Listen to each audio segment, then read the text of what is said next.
हाय मयाम पुनमक सरकमका channel channel तराम नौचरी मयाम अइना ngasi थोंजदोइसे लुपा मानबीनी लुपा मानबीसे हाना बजा तौरगे अदुदगी सिदैसिना पम्पलेटनी मसीसे बजा तौथोनी थोंदोइसिना लुपा मानबीगा खामेसिनबीगा थोंदोइनी अदो ngaसे हाना ngौथोगे हजी मयाम जेमिनसी अइना कमाय थोंबा हाइदे अदो मयाम ngaसे अइ हजी ngौनबगी हल्दी खरा थुम खरा तोसल्लगे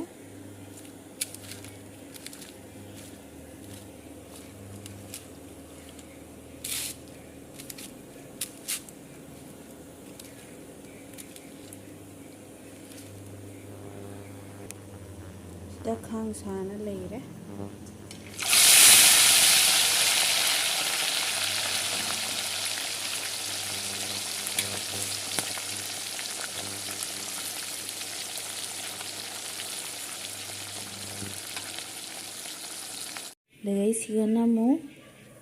असीमुक लेरे लेम्बुम इरोनगे लेम्बुम सिमा मेटलगेबको लेम्बुम से अइना साइ थटलकपनी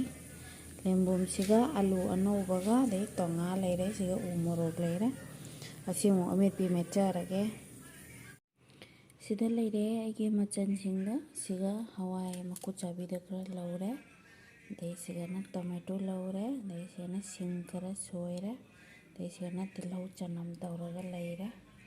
दो मखा ताना जेंमिनरसी ए हजी nga ngौना लोरे हजी थोंग लगे अहानबदा तिलौ चनम जे हापगे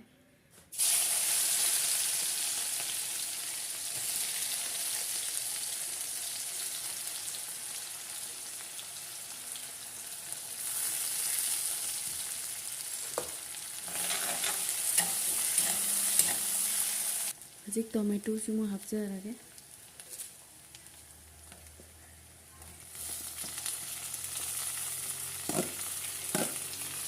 देगी असी से हापगे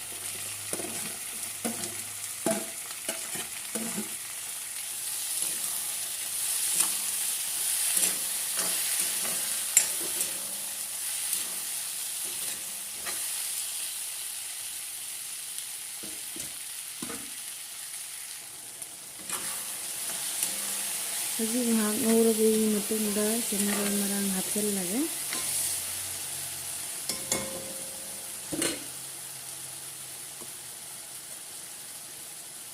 हल्दी हापे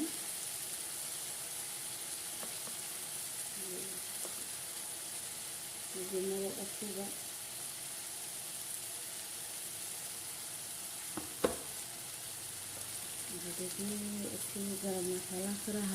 गरम मसाला खरा हापगे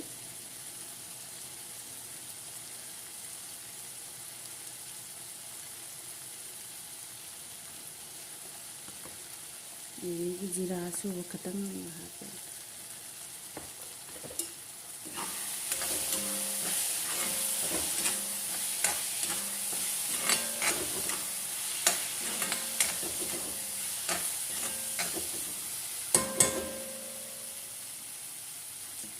देगी असाई सिंग असूबदा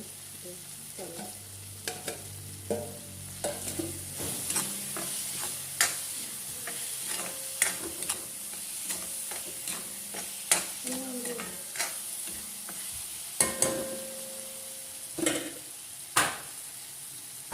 देगी हजी इसिंग हापनी मही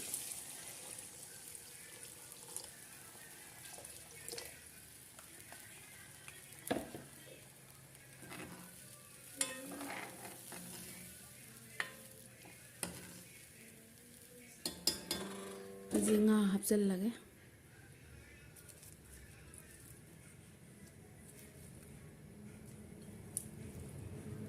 लुपा मानबी चावरे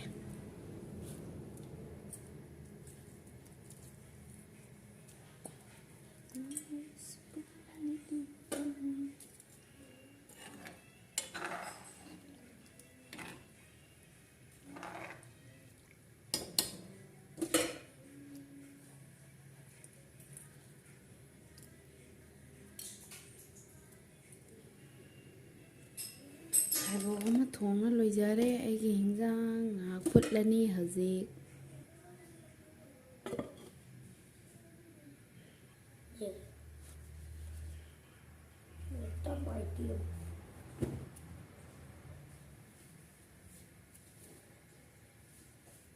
ꯊꯨꯝ ꯍꯥꯞꯆꯔꯦ ꯃꯌꯥꯝ ꯂꯣꯏꯔꯦ ꯑꯩꯒꯤ ꯍꯤꯟꯖꯥꯡ ꯍꯧꯖꯤꯛ ꯃꯤꯠ ꯃꯁꯥꯂꯥ ꯊꯥꯛꯑꯒꯦꯀꯣ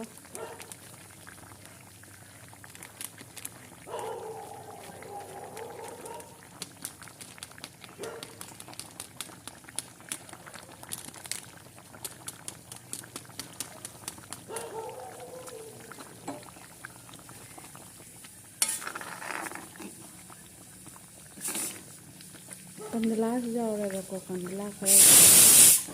ꯀꯟꯗꯂꯥꯁꯨ ꯍꯥꯞꯆꯜꯂꯦ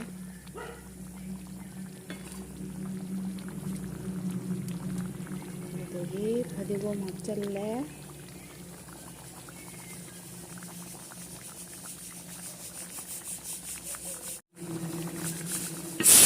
ꯐꯗꯤꯒꯣꯝꯁꯨ ꯍꯥꯞꯆꯜꯂꯦ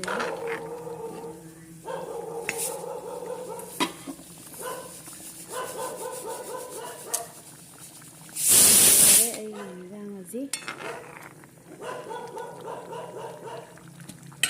ꯍꯥꯎꯒꯗ꯭ꯔꯥ ꯌꯦꯡꯉꯨ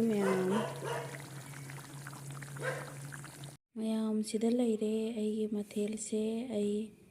ꯃꯨꯛꯕꯥꯡ ꯇꯧꯕꯗꯤ ꯉꯝꯖꯔꯔꯣꯏ ꯑꯁꯤꯅꯤ ꯑꯩꯒꯤ ꯃꯊꯦꯜ